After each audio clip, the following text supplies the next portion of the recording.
City News is brought to you by East Brewster Lawyers Rotorua, celebrating 100 years of legal excellence and innovation.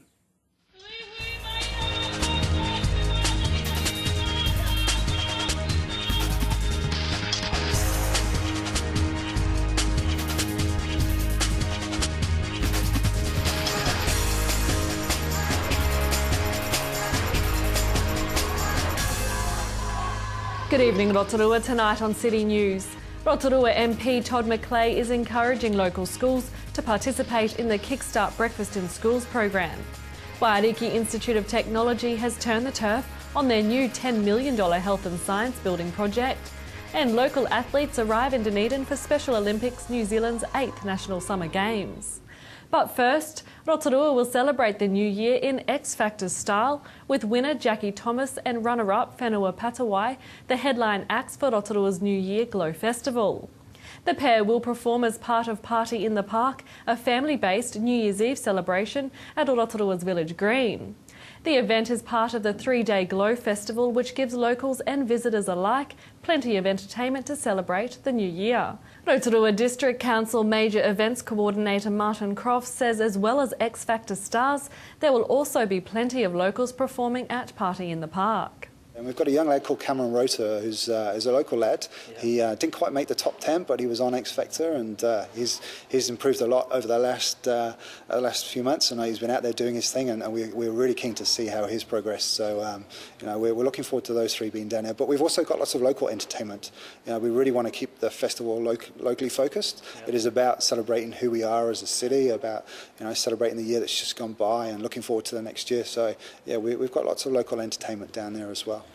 Rotorua MP Todd McClay is encouraging local schools to participate in the Kickstart Breakfast in Schools program. Mr McClay says applications for Term 1 next year close soon, and 41 local schools are still eligible to apply. He says 22 schools in the Rotorua electorate are already taking part in Kickstart with outstanding results. To apply for Kickstart, schools simply need to sign up online at kickstartbreakfast.co.nz. Applications close on November the 30th. Waiariki Institute of Technology has turned the turf on their new health and science building project. The $10.2 million teaching facility is hoped to provide a modern teaching environment which will help students and staff excel. And officially opened at the same time was the new Information Centre, which it's hoped will become the hub of student and public activity for future years. Waiariki CEO Professor Margaret Noble says providing enhanced facilities, services and systems to support the needs of student and staff is one of the key outcome areas for Waiariki, and both of these initiatives contribute to that. Waiariki's Health and Science building is targeted to be completed in time for the 2015 academic year. In sport tonight, local athletes have arrived in Dunedin for Special Olympics New Zealand's 8th National Summer Games. More than 1,100 athletes from around the country will take part in the Games, which will be officially opened with a ceremony tomorrow morning. Last week, the Olympic torch was paraded at the City Focus, with many of the local athletes competing, marching with the torch. Your turn next, Rob. Local team manager Stella McLeod says 26 athletes and 10 volunteers from Rotorua will participate. It's down in Dunedin, so that's one of the reasons why we're all excited to go, because most of us either haven't been to Dunedin or haven't been for a very long time. So usually they're held in a city where there's a university so that we can make use of the hostels. The Special Olympics New Zealand's 8th National Summer Games start tomorrow and run through until Saturday. To your weather update now. Tonight, showers with thundery downpours, easing later with northeasterlies and an overnight low of 14. Tomorrow, Wednesday, rain with some heavy falls, northeasterlies, a high of 21 and a low of 15. And looking out to Thursday, early rain and then a few showers with winds tend northerly, a high of 21 and a low of 12. And the marine forecast for Lake Rotorua for Wednesday, northeast 15 knots developing in the morning with waves less than half a metre, heavy rain or showers developing in the afternoon with poor visibility. Still to come tonight on City News, we meet the new manager of St Chad's, James Lee, and we're at Peppers on the Point to find out about the Silver Fern Farm Awards and sample head chef Craig Martin's awards entry.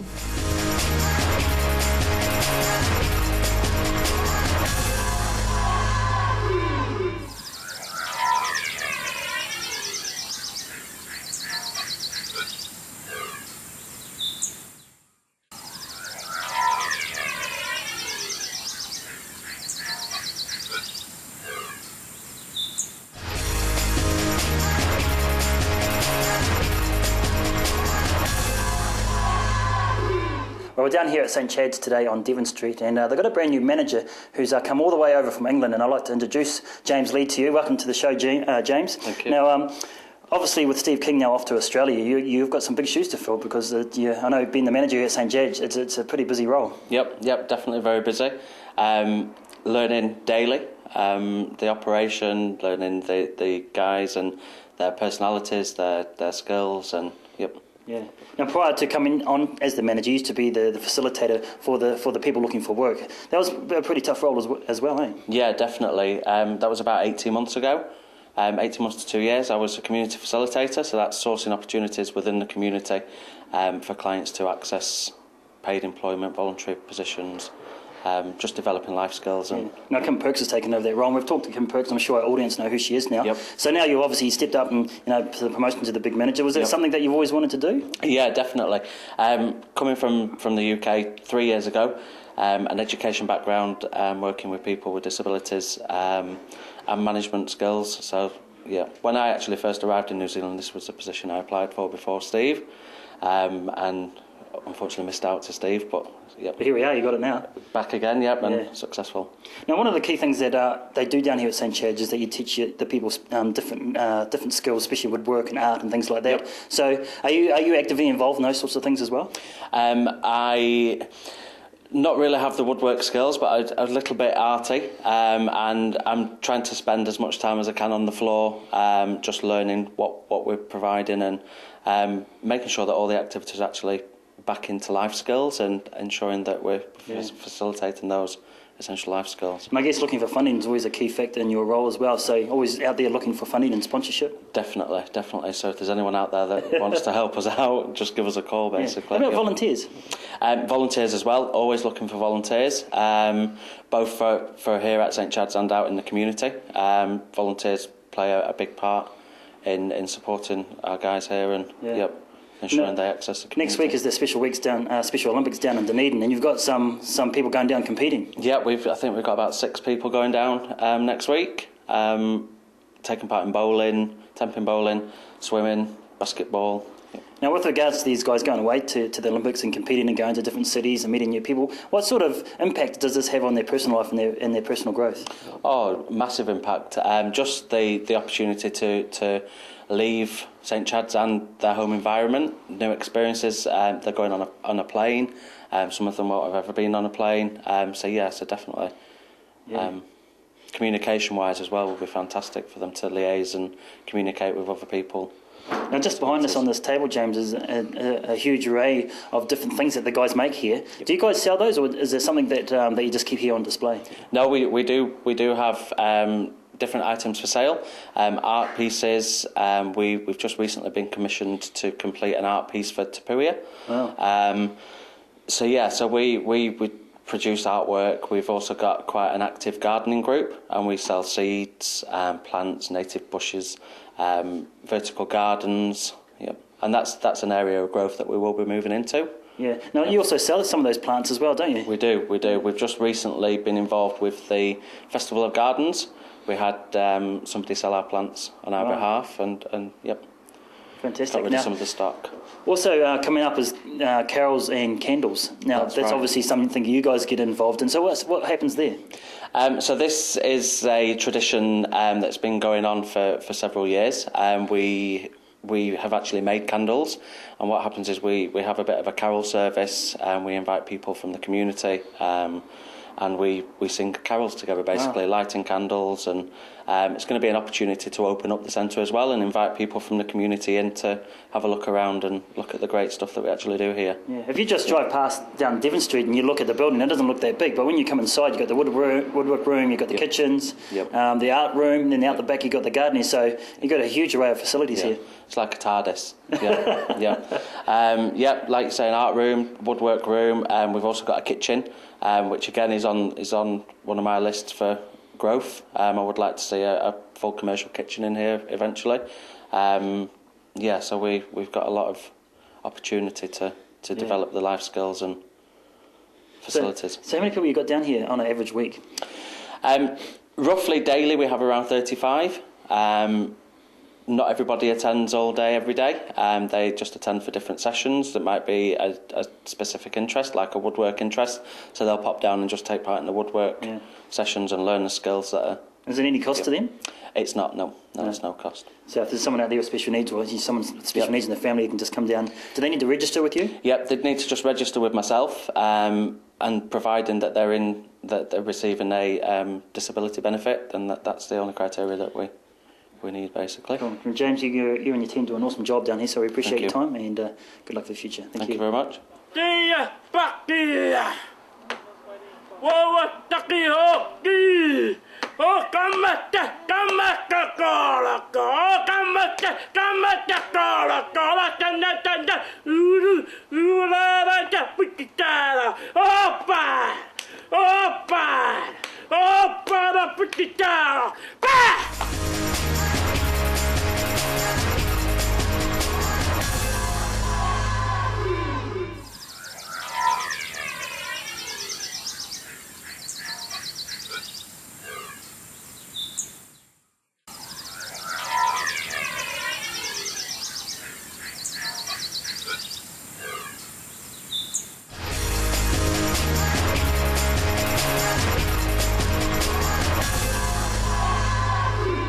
Well, right now, all around the country, there's 75 chefs who have entered the inaugural Silver Fern Farms Premier Selection Awards, and we're here at Peppers on the Point, and we're going to catch up with the head chef, Craig Martin. But before we do, we're going to catch up with Simon Mara, who is from Silver Fern Farms. Thanks for joining us today, Simon. Now, where did this idea come about, and how did Silver Fern Farms get involved in these awards? Oh, basically, it's a sort of a thing that we've created. We've introduced the Soler Merino brand, Origin brand, and also with our new beef grading system, Beef EQ it's called. It's about quality eating of red meat, basically.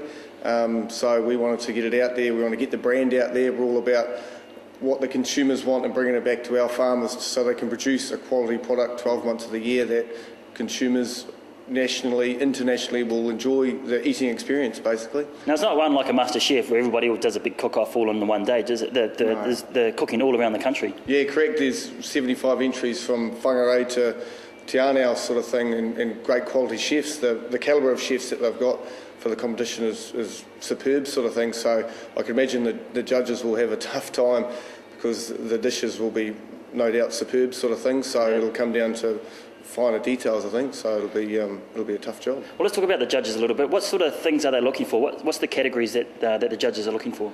I think basically just well cooked red meat that everyone from mum and dad dining at home to a luxury restaurant can enjoy, sort of thing. Like, we don't want to overcomplicate cooking of red meat.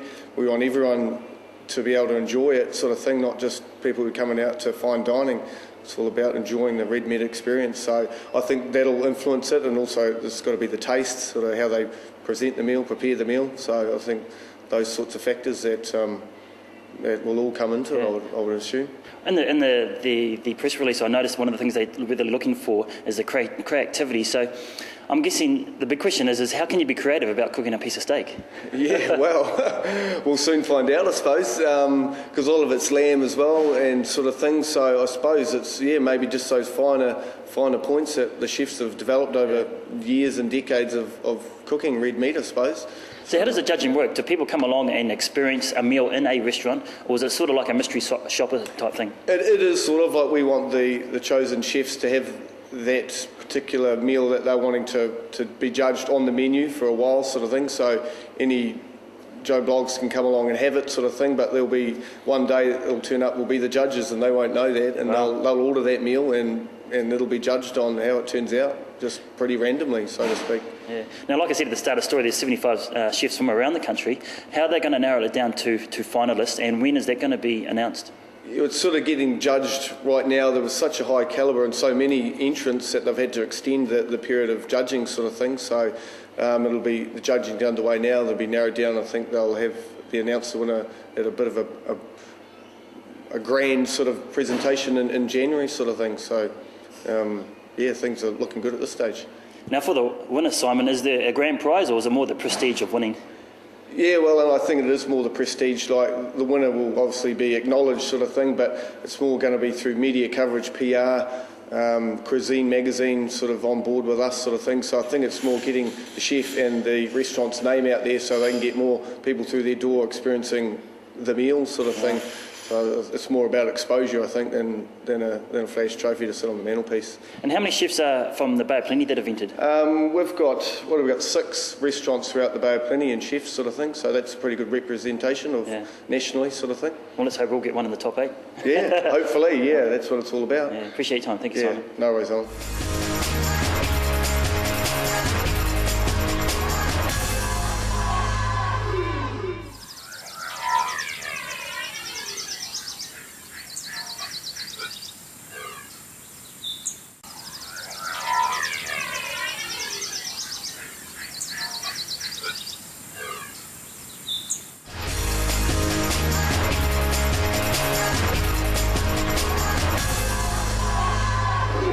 Well, joining me now is Craig Martin, who's the head chef here at Peppers on the Point. Thanks for joining us today, Craig. Thank you. Now, how did you get involved in these awards? Were you nominated by your employer, or was it just something you did off your own back? I went to the Silver Fern Farms plant back in June, and then sort of got inspired to enter when I saw the competition, so I entered it. Now, Simon mentioned, who we spoke to before, mentioned about people making their own speciality dishes. So what have you got up your sleeve? I'm going to be doing a lamb rack and rump that I sous vide, which is done in a water bath technique, and then I'm serving it with a pea puree, artichoke and feta, then just a slice of olive powder and a few garnishes just to sort of flavours the spring.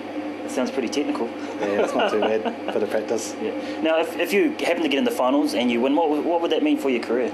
Oh, I've worked hard for it, so it'd be good sort of recognition, and it'd be good for my career and for the future if I'm going to open my own place.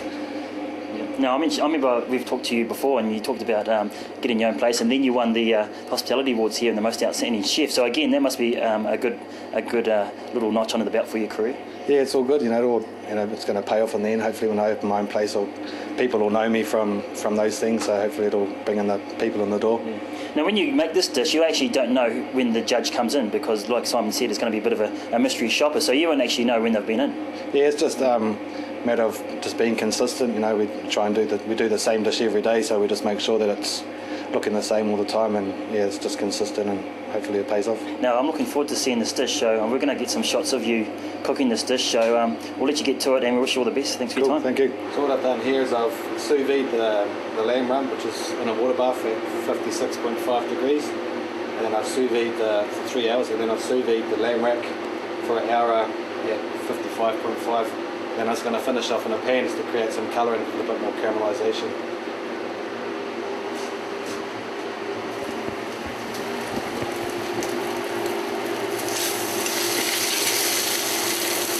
A little bit of rosemary sauce.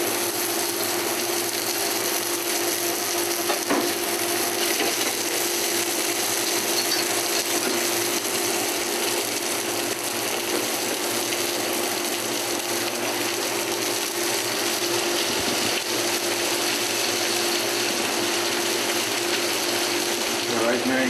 What's that in there? Just a bit of garlic? Just a bit of garlic, rosemary, just give it a bit more flavour.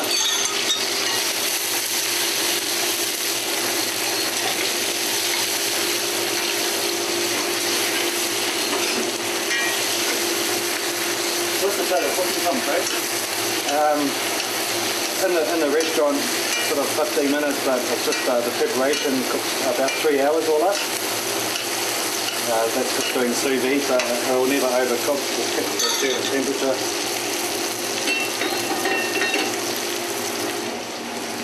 This bag here, I'm just going to caramelise some artichoke.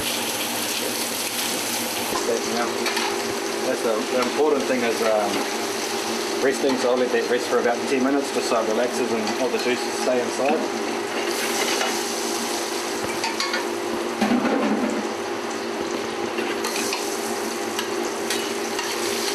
So is this a dish you just made up yourself, or did you find it somewhere like on Gordon Ramsay's recipe book? Just made it up myself. Be a bit of a copycat if I was to copy someone else's recipe. So yeah, it's just playing around with different flavours. In here I've got just a green pea puree. It's just with chicken stock, garlic, green pea, and then I've just got a lamb jus that I've made from the lamb bones, reduced down with red wine and stuff. That's it. Doing some crispy sweetbreads, which is like the thyroid gland of the lamb. It's just going to give the dish another texture.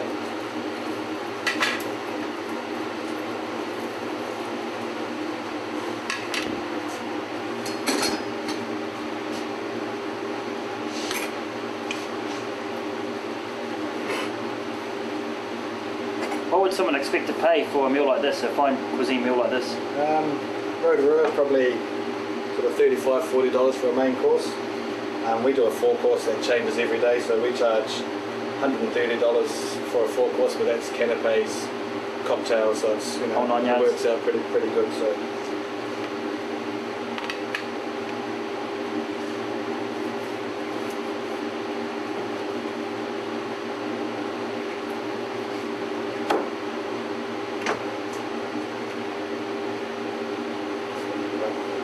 Plate up.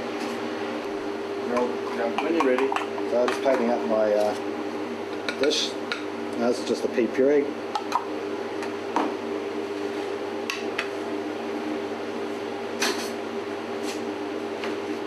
And when you're cooking that merino, Craig, is it a little bit different to, say, something like Romney? Yeah, it's because merino can be actually about 6 months older. It's just got more of a sort of a gamey flavour, sort of not muttony like, but it's just got a more lamby flavour and it's just so much more tender. It's caramelised sweetbread, artichoke.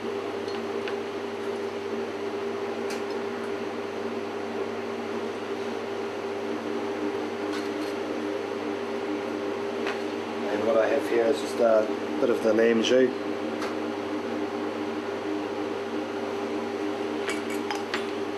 Some freeze-dried peas just to give it a bit of crunch. That's quite a novel idea. Here I have some candied olives that I've just dried out in the dehydro, sorry. And then just finish it off with a roasted onion powder. So it's just a roasted onion oil and maltodextrin, which is a textures product.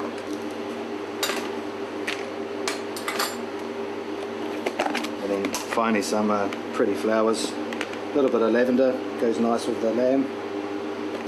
And then some pea tendrils, which is just these are finished products. And that's it. Looks good enough to eat, Craig. Sure is, I hope so. Well, I wish you all the best of luck and I hope you bring back the bacon, so to speak, and win this award. Good on you. Thank you. That was head chef Craig Martin talking with Alan Solomon.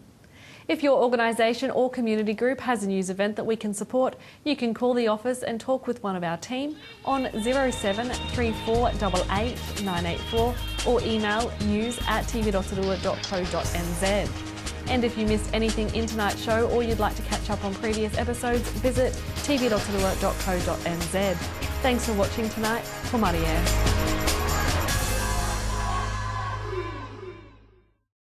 Supporting local content so you can see more of New Zealand on air. City News was brought to you by East Brewster Lawyers Rotorua, celebrating 100 years of legal excellence and innovation.